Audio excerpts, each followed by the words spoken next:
Hello mga kabayani! Eto naman po muli ako ang inyong negosyanteng Inday. Ngayon naman, gagawa po tayo ng baked sushi. So, eto po ang aking sushi rice na sinaing. So, same lang naman po ang pagsasaing ng sushi rice sa regular rice. So, lalagyan lang po natin siya ng 2 tablespoon na rice vinegar.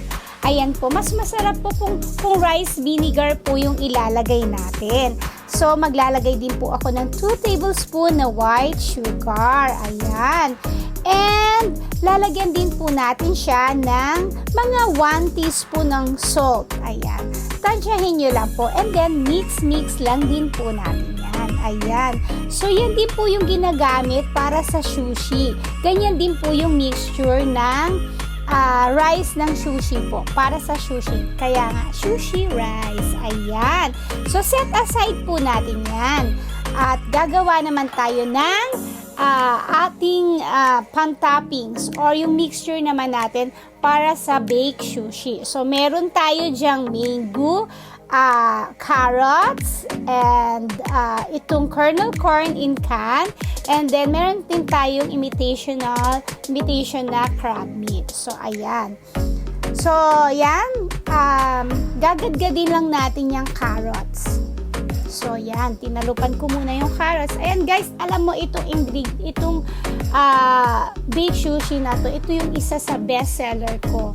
Ayan, talagang gustong-gusto nila itong baked sushi ko. Ayan, so ngayon kasi may pa-order ako kaya gumagawa ako ng baked sushi.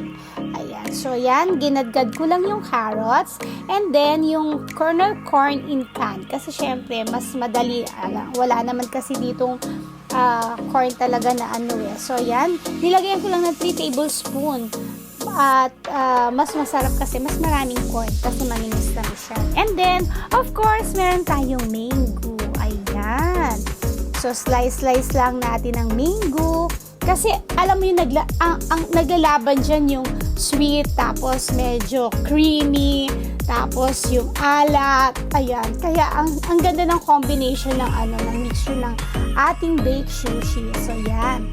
Mango. Ayan ang ating mixture ng baked sushi. So, itong crab meat na to, gusto ko to Osaka ang brand nito ha. Kasi madali siyang paghiwa-hiwalayin. Binabad ko pala yan sa sa maligamgam na tubig lang. So, para madali siyang mahimay. Kasi may crab meat na kahit ibabad mo sa maigam, ang hirap-hirap ihimayin ng strips like that. Yung gusto ko kasi yung ganyang shredded yung paghimay ko eh. Hindi yung katulad medyo may mga matitigas kasing crab meat. So, ayan guys, himayin lang natin. Ayan. O, diba? Ayan guys. So, ayan. I-mix na natin yung ating mga ingredients. Meron ako dyan carrots, corn, crab meat, and ano pa ba? Ayan. So, ito na yung mixture natin. So, lalagyan natin siya ng mayonnaise, ng cream cheese, and ng Japanese mayo. And of course, para may kick, may sriracha din yan. And meron din tayong furikake. So, 2 tablespoon na mayonnaise. And then, 2 tablespoon na cream cheese. Medyo sinobrahan ko ng 2 tablespoon para medyo creamy naman. Ayan. And then, lalagyan din natin siya ng Japanese mayo. Ayan. So, lagay lang natin Japanese mayo and the kick. Ayan ang ating sriracha para may konting spicy.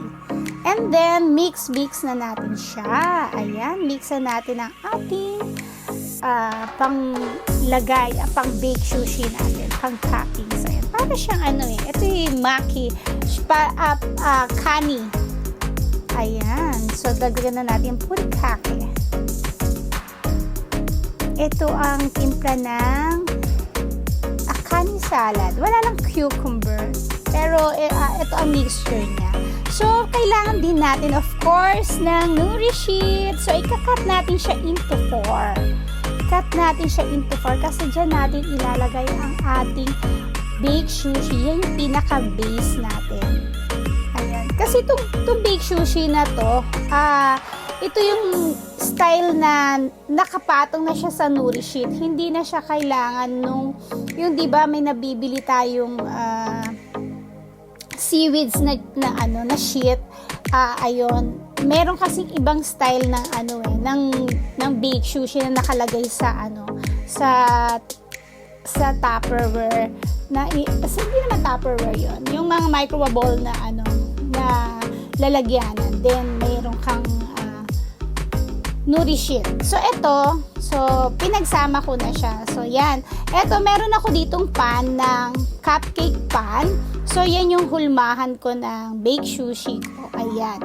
So meron akong water sa tabi kasi pag kumukuha ko ng sushi rice, binabasa ko muna yung 1 tablespoon na scoop ko para hindi dumikit at para madali siya matanggal. So ayan. So yan guys, another idea sa naman ang pagkakakitaan nyo. Kaya sinishare ko po yung aking mga pinagkakakitaan dito sa Saudi. Kaya ayan, sana i-like and share nyo naman ang pakisubscribe na rin po ng aking YouTube channel. Ayan, thank you so much guys. So yan, prepress ko lang yung kanin, yung sushi rice para ma-flatten po siya. Ayan, so sinasawsaw ko rin po yung daliri ko sa water para hindi dumikit yung rice. Ayan. Alright. Ayan, madali lang naman pong gumawa ng sushi rice. Ayan. Baked sushi. So, yan na po. Lalagay na po natin yung toppings natin. Yung ginawa natin kaninang mixture. Ayan. Yan na. So, excited na. Ayan. So, 1 tablespoon din po yung nilagay kong mixture po ng ating pang toppings. Ayan. Pag kulang naman dinadagdagan, pag parang feeling ko kung konti to dadagdagan ko siya kasi syempre para mas masarap, mas madaming laman, mas maraming matikman yung ating mga binabalik-balikan po talaga nila yan. As in, yan po ang lagi nilang ino-order. Best seller ko talaga yan. So yan, lalagyan na natin siya ng shredded cheese. Ayan, cheddar cheese. Diba? Fully loaded talaga yan sa cheese, mga kabayani. Panalo po talaga yan. May cream cheese na, may cheddar cheese pa, and meron pa yung mozzarella cheese. Ayan na. O, san ka pa? Yummy, yummy talaga po yan. O, diba? Naku, panalong-panalo po to. Promise. Kaya, kung ako sa inyo guys, gawin nyo na po to. And masarap din itong pang merienda. Busog na kayo dito. Isang kagat pa lang isang cup pa lang na yan. Busog na kayo. Ayan. So, i-oven po natin to. Nag-preheat na po pala ako ng oven bago ko yan ilagay. Ayan. Pinareheat ko siya sa 250 Fahrenheit ba ang aking Celsius. Ayan. Eto, may packaging ako. Ayan yung aking packaging. 7 minutes lang okay na po yan. Ayan. Okay na po yan. Panalo na po yan. Yes. So, palalamigin lang natin siya bago natin siya tanggalin para madaling matanggal sa Ayan. After ko pumapalamig mga 10 minutes, 15 minutes, okay na yan. So, ayan. Inilagay ko na siya sa packaging ko. Yung packaging ko is J1110 po ang size niyan. Yun yung nakita ko So, ayan. So, lalagay na uli natin siya sa packaging. Once again, kailangan ang packaging nyo ay presentable at maganda para sa packaging pa lang panalong-panalo na at kasasabi ka na ng mga customer. O, diba?